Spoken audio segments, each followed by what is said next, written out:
Adventures with Microsoft Word Copilot number 2.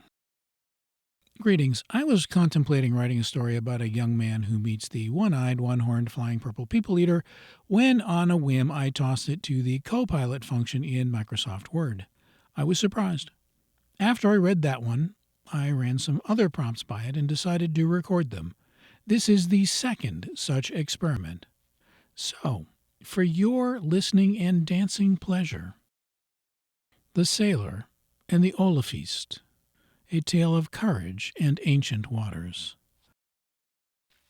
Along the ragged western shores of Ireland, where the sea foams with the memories of old gods and ancient monsters, there lived a young sailor named Nimh O'Malley.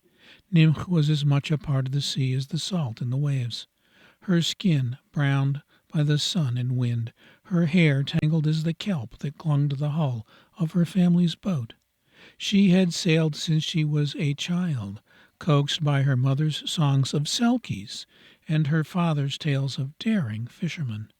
But of all the legends that haunted the coast, none gripped Nimh's imagination as fiercely as the Oilliphéist, the serpent said to slumber in the depths of Loch Dearg. Setting out. It was early spring when Nimh set out alone for the first time, her father's curragh gliding over the silver skin of the lake. The morning mist clung to the water, curling in shy tendrils around her oars. The air shimmered with the promise of adventure, and her heart thudded in her chest with each careful stroke. She was not supposed to be out alone. Her parents were superstitious and cautious. But an unnameable yearning pulled her towards the heart of the loch. The loch was eerily quiet. Reed beds whispered among themselves. Every now and then a trout leapt, shattering the mirror surface with a fleeting flash of silver. Nimh rolled steadily, her mind wandering between daydream and story. The Oilliphéist, the monstrous serpent of legend, who once gnawed tunnels under the land and whose scales were said to glint like emerald and malachite in the murky waters. The shadow beneath. As the sun climbed, Nimh rested her oars and let the curragh drift. She closed her eyes, surrendering to the gentle bob of the boat and the lullaby of water lapping against the wood. It was then she felt it, an uneasy tremor, as if the entire lake had drawn a slow, indrawn breath. Opening her eyes, she peered over the gunwale. The water beneath her was darker now, rippling with a subtle, unnatural current. At first she thought it was a trick of light, but then the shadow grew, enormous, sinuous, sliding beneath her boat. Her breath caught. Heart racing, she reached for the small dagger she kept lashed to her belt, a comfort more than a weapon. Suddenly the surface of the lake exploded in a fountain of spray. Before her rose the Oilliphéist, vast and terrible, its serpentine body coiling through the air. Its head was crowned with moss and waterweed, its eyes deep and ancient as storm clouds. Sunlight set its scales ablaze with a shimmer of green and gold. Face to face. For a moment, Nimh was frozen in awe and terror, the great beast's gaze fixed upon her, unblinking and patient. It seemed to measure her, as if weighing the sum of her courage. Voices from her childhood echoed in her ears. The Oilliphéist eats the unwary, drags boats down to the black mud. Yet, standing in its shadow, Nimh felt not malice, but an immense and aching sadness. With a trembling hand she lowered her dagger, eyes never leaving the creatures. Gathering her courage, she spoke. "I mean you no harm," she said, her voice steadier than she felt. "I only wished to see you, to know if the stories were true."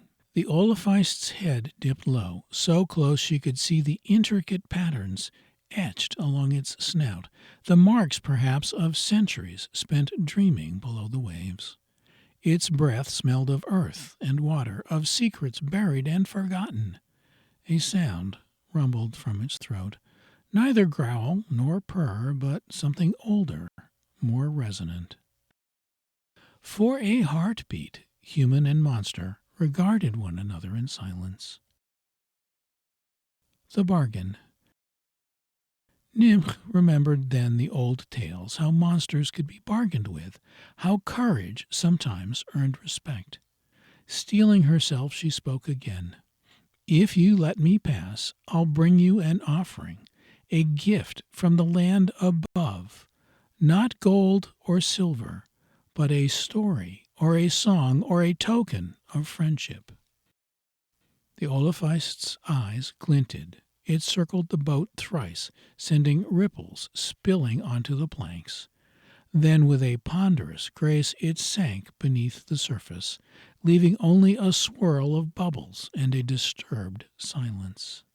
Nymph sagged in relief, her limbs trembling with the enormity of what she had witnessed. She rode homeward, mind a-whirl. That night by the fire she recounted her adventure to her parents, who listened in rapt terror, crossing themselves and muttering prayers. They insisted she never return, but Nymph's heart was restless. The return.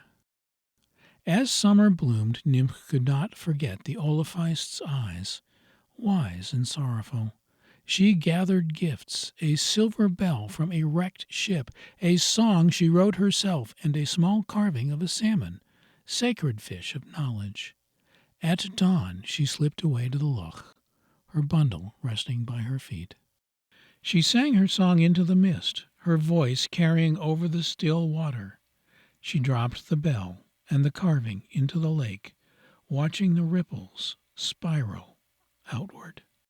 Again the Oilliphéist rose, more slowly this time, its head breaking the surface with less violence. It listened solemn and silent as she finished her song. In the deep pools of its eyes she sensed gratitude and perhaps a trace of kinship, a recognition that neither belonged entirely to the land or the water, but somewhere in between. This time the creature did not circle her boat.